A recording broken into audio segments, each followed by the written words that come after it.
Welcome to determinant classes. तो हम unit 2 कर रहे हैं, chapter 4 linear differential equation with constant coefficient, जिसमें हम CF निकालना सीख चुके थे। जब आपको कोई भी डिफरेंशियल इक्वेशन दी हो, linear differential equation with constant coefficient, उसमें हम CF निकालना सीख गए थे जब आपकी इक्वेशन क्या होगी, होमोजीनियस। ठीक है, वो आप लेक्चर 1 देख सकते हैं, मैं डिस्क्रिप्शन में दे दूंगा। ठीक है, तो शुरू करते हैं। अब हम देखते हैं कि PI कैसे फाइंड करते हैं हम। ठीक है, हमारे पास कुछ पर्टिकुलर मेथड्स होंगे जिससे हम PI फाइंड कर सकते हैं कुछ स्पेशल केसेस के लिए। ठीक है, वो क्या क्या है वो देख लीजिए। मैंने आपको बताया था कि अगर आपको डिफरेंशियल इक्वेशन दी जाएगी, ठीक है, मैंने आपको बताया था कि अगर आपको डिफरेंशियल इक्वेशन दी गई है d2y/dx² plus dy/dx plus y equal to x something type की। ठीक है, अगर ये जीरो हो जाए तो मैंने बताया था इक्वेशन होमोजीनियस होगी। अगर ये नॉन जीरो होगा तो मैंने बताया था ये नॉन होमोजीनियस होगी। अगर जीरो होता है तो इस केस में जो हमारा कंप्लीट सॉल्यूशन होता है वो सिर्फ हो जाता है CF। अगर नॉन जीरो होगा तो हमारा होगा complete solution equal to complementary function plus particular integral. ठीक है, CF निकालना मैं आपको बता चुका था, चाहे होमोजीनियस हो या नॉन होमोजीनियस, CF सबके लिए सेम निकलता है। ठीक है, अब आपको PI फाइंड करना होगा। कब? जब आपकी नॉन होमोजीनियस होगी। PI कैसे फाइंड करते हैं हम, इसके लिए फाइंड करते हैं। ठीक है, कैसे? हमने सीखा था कि हम इसको सिंबॉलिक फॉर्म में लिख सकते हैं। सिंबॉलिक फॉर्म में हमने कैसे लिखा था इसको कि d/dx को हमने आइडेंटिकली इक्वल माना था d के। ठीक है, और d² को मतलब डबल डेरिवेटिव d² के क्यूब को फिर 3, हमने क्या करा, अब इसको लिखा तो ये बनेगा d² plus dy plus y equal to 0। ठीक है, तो ये क्या है मेरी, यहाँ से मुझे क्या मिलती है, जब इसकी ऑक्सिलरी इक्वेशन लिखता हूँ तो मुझे ये मिलती है ना, d² plus d plus 1 equal to 0। ये क्या है मेरा फंक्शन ऑफ d। ठीक है, FD से डिनोट करते हैं। तो इसी चीज का यूज करके हम PI फाइंड करते हैं। मतलब हम इसको लिखते हैं ऐसे, जब PI फाइंड करना होता है हमने ऐसे, PI equal to 1/f(d). f(d) का मतलब यही होता है जो ऑक्सिलरी इक्वेशन आपकी आएगी, 1/f(d) इंटू में x मतलब ये वाला फंक्शन। तो इसके लिए हम ऐसे PI फाइंड करेंगे। इसके लिए हमारे पास कुछ मेथड्स आएंगे, पर यहाँ पे आपको ध्यान रखना है कि 1/fd का मतलब ये वाली ऑक्सिलरी इक्वेशन जो आएगी वो एज इट इज पुट होती है यहाँ पे। उसके बाद इस x का यूज करके जो हमें यहाँ दिया होगा, कोई भी फंक्शन हो सकता है, एक्सपोनेंशियल, ट्रिग्नोमेट्री। तो केस 1 में हम यहाँ पे जो पढ़ेंगे वो पढ़ेंगे हम यहाँ पे इस टाइम एक्सपोनेंशियल फंक्शन के बारे में। ठीक है, कि एक्सपोनेंशियल फंक्शन आपको दिया होगा तो आप कैसे सोल्व करेंगे। ठीक है, तो देखो, मान लो आपको जो दिया गया है वो यहाँ पे आपको कोई भी इक्वेशन दी जाए, यहाँ पे डिफरेंशियल इक्वेशन यही थी ना, d² plus d plus 1 equal to something में जो आपको यहाँ y लिख लो। यहाँ पे जो दिया गया है वो मान लो आपको दे दिया है e⁴ax टाइप, a की वैल्यू कुछ भी हो सकती है। ठीक है, तो इस केस में जब आपको PI फाइंड करना होता है एक्सपोनेंशियल केस में, तो हम क्या करते हैं, सिंपल, कि जो आपको PI दिया होगा, PI फाइंड करने के लिए आप क्या लिखेंगे, PI equal to 1/f(d) into में x। इसका मतलब क्या है, 1 ये d² प्लस d प्लस 1। ठीक है, ये और ये x क्या है यहाँ पे, e⁴ax। तो जब भी e⁴ax दिया गया होगा तो हम क्या करेंगे उस केस में, हमारा हम कैसे सोल्व करेंगे PI को, हम पुट करते हैं d इक्वल टू a। क्या पुट करते हैं हम, d इक्वल टू a। जहां आपको d दिएगा वहां पे पुट कर दोगे। सोल्व करके जो वैल्यू आपकी आएगी वो क्या होगा, आपका पर्टिकुलर इंटीग्रल। कैसे, PI इक्वल टू, यहाँ पे अगर मान लो कि a दे रखा है, a की वैल्यू हमने यहाँ पुट कर ली, मान लिया 2 है, तो क्या बन जाएगा यहाँ पे 2² प्लस 2 प्लस 1, यही तो मैंने कहा था, और e⁴2x 7। तो ये क्या बन गया, 4 प्लस 2 प्लस 1 e⁴2x, तो 1/7 e⁴2x। ये क्या आ गया आपका, PI की वैल्यू आ गई। तो ये हो गया आपका PI। तो अब जब आप इसका सोल्यूशन लिखोगे, कंप्लीट सोल्यूशन, तो वो क्या हो जाएगा, complete solution equal to CF मान लो आपको कुछ C1 e⁴m1x plus C2 e⁴m2x plus PI की वैल्यू 1/7 e⁴2x।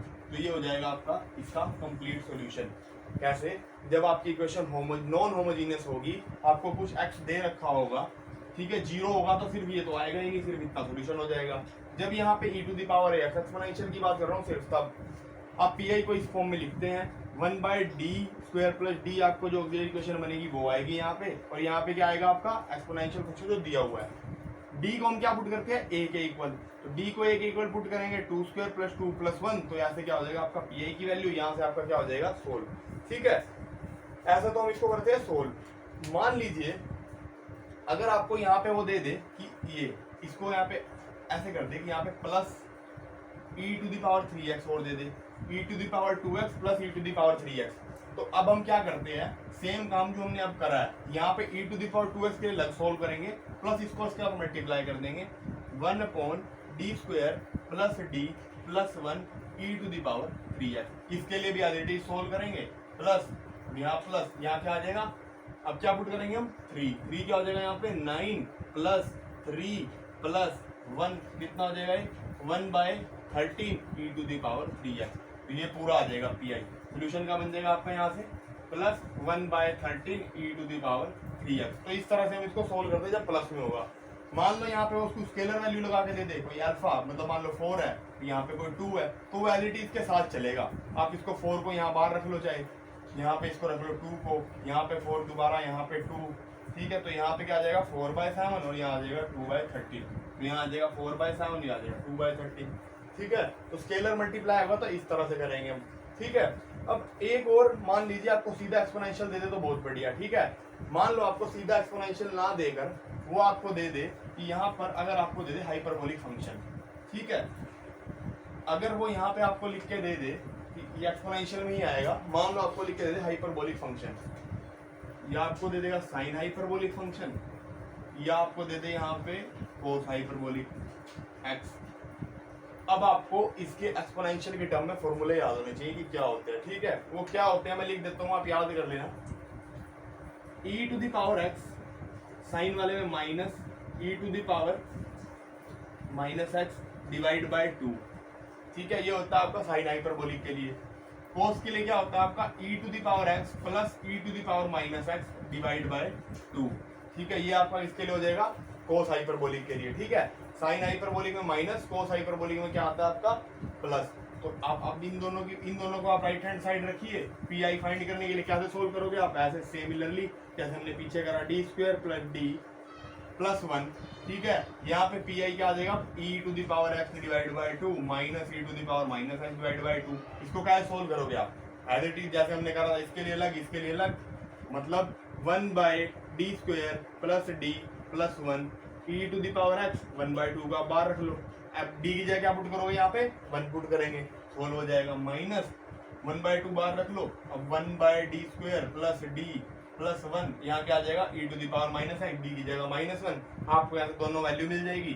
तो ऐसे ही साइन हाइपरबोलिक के लिए सोल्व होगा, ऐसे ही कोस हाइपरबोलिक के लिए सोल्व हो जाएगा। ठीक है, तो जब भी आपको एक्सपोनेंशियल दिया गया होगा, एक्सपोनेंशियल फंक्शन दिया गया px में, तब आप इसको ऐसे सोल्व करेंगे। ठीक है, मान लो आपको यहाँ पे एक्सपोनेंशियल ना देकर आपको कोई कांस्टेंट वैल्यू दे दे, तब भी आप इसको ऐसे ही सोल्व कर सकते हैं। कैसे कि मान लो x की जगह आपको वो ये दे दे, अब उसने आपको दे दिया यहाँ पे सिर्फ 2 दे दिया, 3 दे दिया, 4 दे दिया, 5 दे दिया, 6 दे दिया, कुछ भी दे दिया, तो आप इसको लिख सकते हैं ना 2, मतलब यहाँ पे 2 इंटू में e टू द पावर 0 1 ही होता है ये, या 3 into e to the power जो भी वैल्यू दे दे, तो मतलब alpha into e to the power 0, तो यहाँ पे क्या आ जाएगा आपका, इसकी जगह alpha into e to the power 0। इस अल्फा को आप फिर बाहर ले लीजिए, यहाँ पे क्या बच जाएगा आपका e टू द पावर 0 बचेगा, यही तो बचेगा आपका यहाँ पे e to the power 0। D की जगह क्या पुट करना है आपने 0, जब आप डी की जगह 0 पुट करोगे क्या आ जाएगा 0 plus 0 plus 1 e to the power 0। ठीक है, कितना आ जाएगा ये, यहाँ पे इसके साथ 2 तो अल्फा चल ही रहा है, तो कितना आ जाएगा सिर्फ अल्फा। तो इस तरह से हम उसको भी सोल्व कर सकते हैं जब कांस्टेंट दिया हो।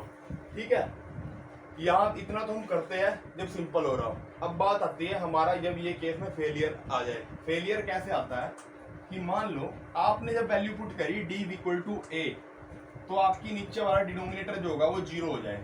ठीक है, तो उसके बाद हम कैसे प्रोसीड करते हैं वो देखते हैं। मान लीजिए आपको दिया गया है 1 बाय एफ ऑफ डी, जो भी दिया गया है, यहाँ पे आपको दे दिया मैंने एक्सपोनेंशियल 2 to 2x। ठीक है, अब आपको क्या फाइंड करना है पी आई। ठीक है, केस ऑफ फेलियर की बात कर रहा हूँ, जब केस ऑफ फेलियर होगा तो क्या करेंगे हम। ठीक है, मान लो यहाँ पे जो एफ ऑफ डी आया वो आया आपका 1 बाय डी माइनस 2 का होल स्क्वायर, यहाँ पे आपका e to the power 2x। ठीक है, मैंने आपको क्या करना है put d is equal to A की वैल्यू कितनी है 2, आपने 2 पुट करी 1 अपॉन, जब आप 2 पुट करोगे तो क्या बन रहा है 2 माइनस 2 का square e to the power 2x 1/0। मतलब ये क्या हमारा केस ऑफ फेलियर। यहाँ पे जब ऐसी वैल्यू आएगी नीचे 0 बन जाएगा तो ये हो जाएगा केस ऑफ फेलियर। इस केस ऑफ फेलियर से मतलब ये ना हो, इसको आगे सोल्व करने के लिए हम क्या करते हैं, इसके लिए जब भी आपका केस ऑफ फेलियर एग्जिस्ट करेगा आप क्या करेंगे, पी आई फाइंड करने के लिए अब 1 अपॉन एफ ऑफ डी जो आपका होगा उसको आप करेंगे डिफरेंशिएट नीचे वाले को सिर्फ विद रिस्पेक्ट टू डी, ठीक है, e to the power by 2x दोबारा और एक x मल्टीप्लाई, ठीक है। मतलब ये केस ऑफ फेलियर आया, इसके बाद मैं आगे कैसे प्रोसीड करूंगा, यहाँ पे केस ऑफ फेलियर आने के बाद x से तो करूंगा मैं मल्टीप्लाई, नीचे वाले को मैं करूंगा डिफरेंशिएट, करो d के रिस्पेक्ट में क्या आ जाएगा 2d माइनस 2 पावर आगे एक माइनस d का क्या हो जाएगा, इसको करेंगे क्या आएगा 1 माइनस 2, सिर्फ क्या आ जाएगा आपका ये -2 जो भी, ठीक है, ऐसे -2, ठीक है। ये हो गया आपका, यहाँ से क्या आ गया आपका e to the power 2x। अब आपको क्या करना होगा x माइनस 4 d माइनस 2, ये आपकी वैल्यू आ गई, ठीक है, e to the power 2x। अब आप क्या करेंगे, दोबारा पुट करेंगे d इक्वल टू a। अब आप d equal to a put करोगे, यहाँ पे 2 पुट करोगे तब दोबारा 0 बन रहा है, तो आपको क्या करना है, दोबारा यही लगाना होगा। अब दोबारा क्या करोगे आप, इसी वाली वैल्यू जो आपकी आई है इसमें आप क्या करोगे, दोबारा x से मल्टीप्लाई, तो अब क्या हो जाएगा, एक से x पहले एक, अब अगर आपने कहा x स्क्वायर, अब क्या है नीचे सिर्फ d माइनस 2 है तो कितना हो जाएगा -4, तो एज इट इज d का 1, सॉरी यहाँ पे -2 नहीं आएगा, -2 का 0 हो जाएगा, सिर्फ 1 आएगा यहाँ, ठीक है, ये सिर्फ 1/2 होगा, ठीक है, x/2 d माइनस 2 बचेगा सिर्फ यहाँ पे।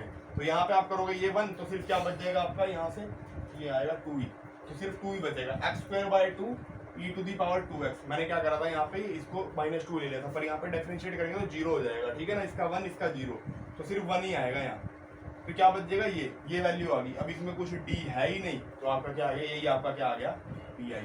तो अगर केस ऑफ फेलियर आएगा तो हम क्या करेंगे, x से मल्टीप्लाई करेंगे और नीचे वाले को क्या करेंगे, डिफरेंशिएट करेंगे, ठीक है।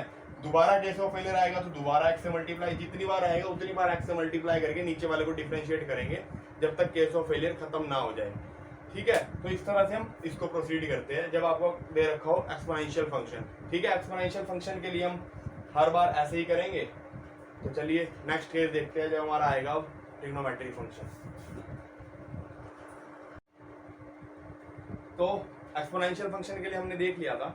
अब आपके पास जब साइन या कोस दिया होगा राइट हैंड साइड में, ठीक है, तो अब आप क्या करेंगे वो हम देखते हैं, ठीक है। सिमिलरली आपको इक्वेशन दी गई होगी, लीनियर इक्वेशन होगी कांस्टेंट कोफिशिएंट्स के साथ, ठीक है, वही हम ले लेते हैं d²y/dx² plus dy/dx plus y equal to, यहाँ पे जो x होगा इसकी जगह या तो आपके पास क्या हो sin ax या आपके पास क्या हो cos ax। ध्यान रखना इन्हीं दोनों के लिए फॉर्मूला स्पेशल, ठीक है, और कुछ सीकेंट आ जाए कोसिकेंट आ जाए तब हम प्रोसीड नहीं करेंगे इस तरह से, इसी तरह से जब साइन और कोस होगा तब। अब हम क्या करेंगे, पी फाइंड करने के लिए मैंने आपको बताया कि पी को हम जब भी लिखेंगे हम कैसे लिखते हैं, P 1/f of D into में एक्स आपका क्या होगा, या तो साइन एक्स होगा या कोस एक्स होगा, ठीक है।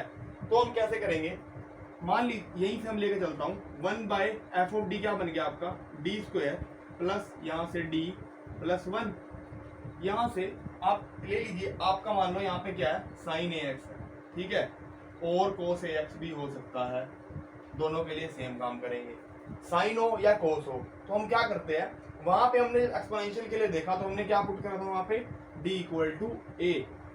जब हम साइन और कोस में आते हैं तब हम पुट करते हैं यहाँ पे d² इक्वल टू -a²।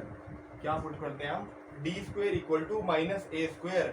तो यहाँ से क्या आ जाएगा, अगर मेरे पास साइन हो चाहे कोस हो कोई भी हो, दोनों में यही करेंगे हम, d² की जगह क्या पुट करेंगे -a² प्लस d प्लस 1। यहाँ पे क्या आ गया, मान लो जी साइन ax।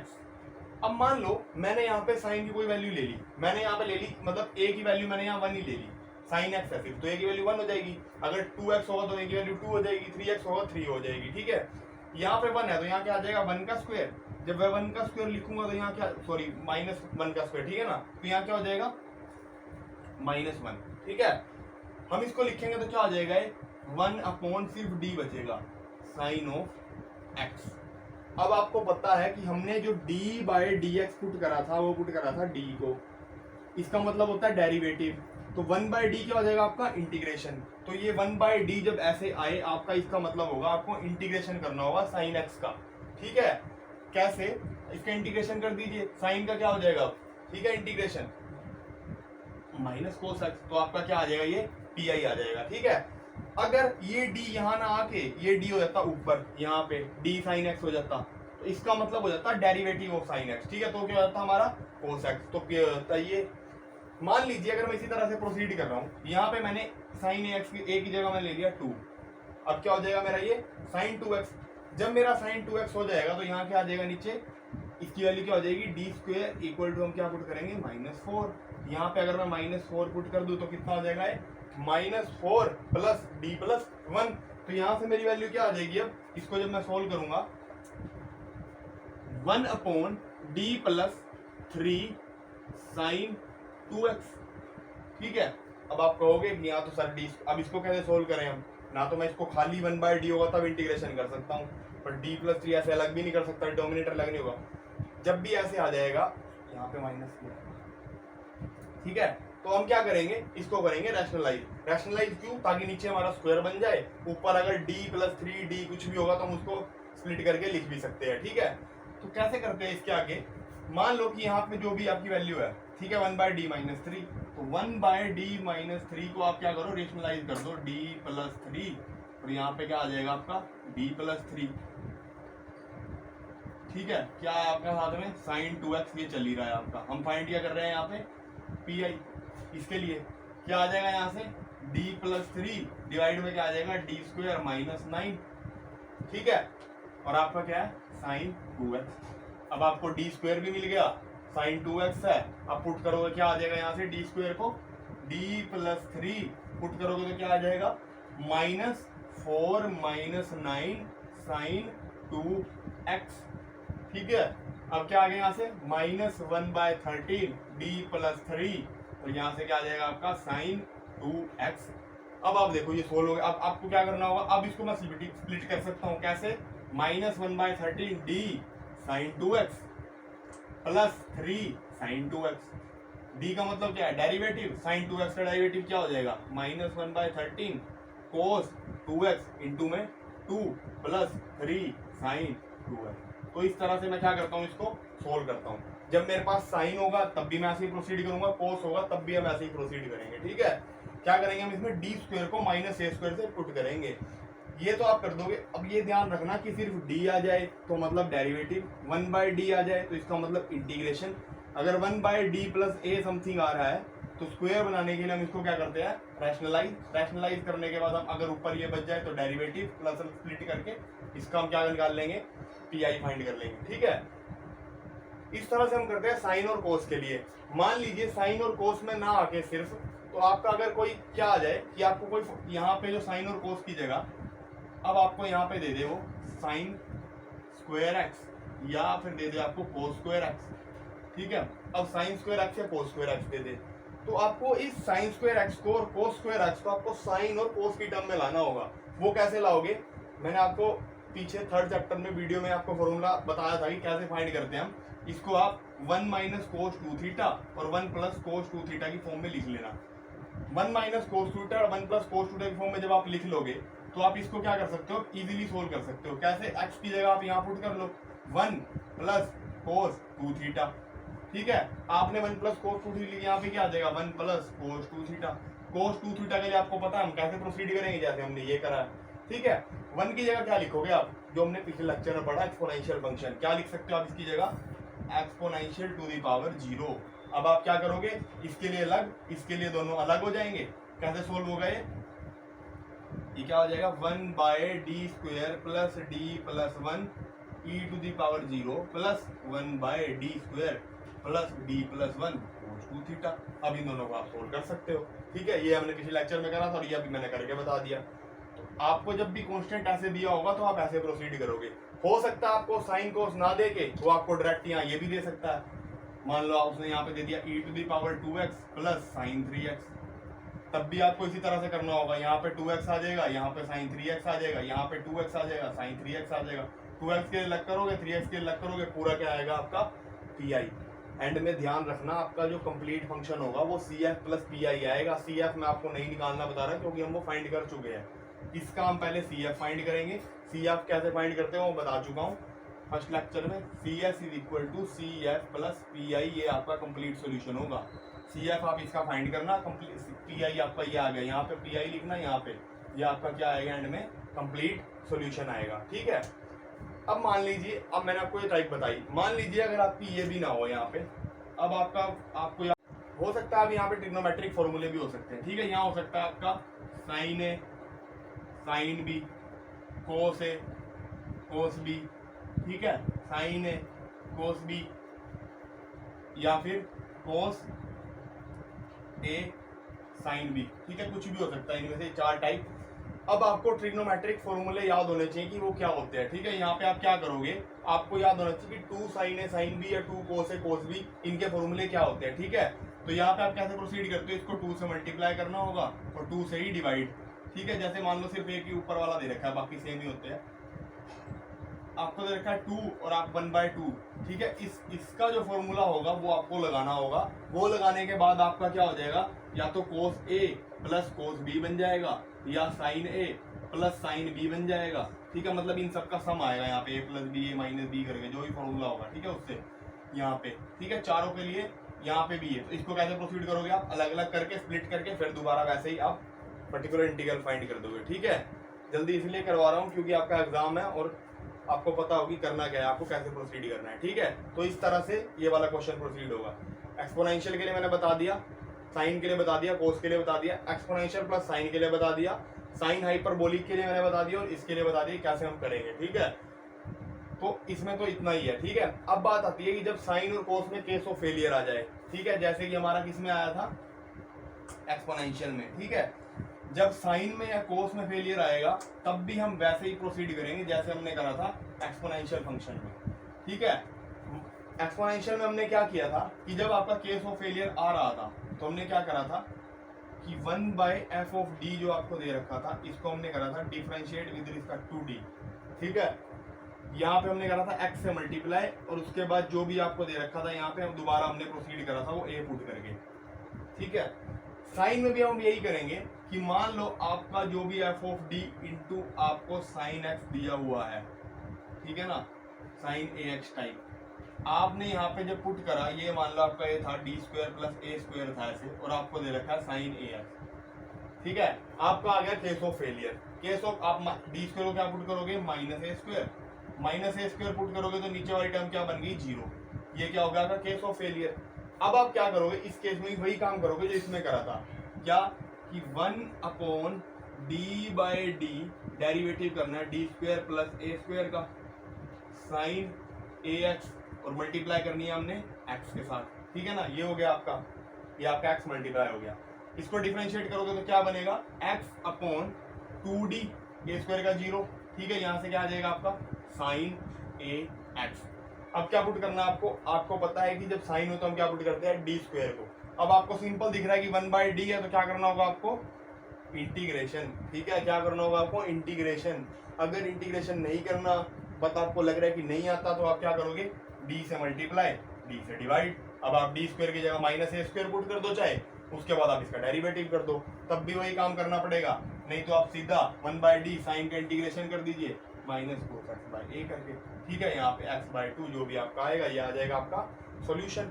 ठीक है ना, तो केस ऑफ फेलियर आएगा तो हम साइन के केस में भी यही करेंगे, कोस के केस में भी यही करेंगे। यहाँ साइन हो या कोस हो तो हम इसी तरह से प्रोसीड करेंगे। ठीक है, ये तो था हमारा एक्सपोनेंशियल के लिए और साइन के लिए। ठीक है, इससे आगे देख लेते हैं जब हमारा पॉलिनोमियल फंक्शन होगा, अलजेब्रिक फंक्शन दिया गया होगा।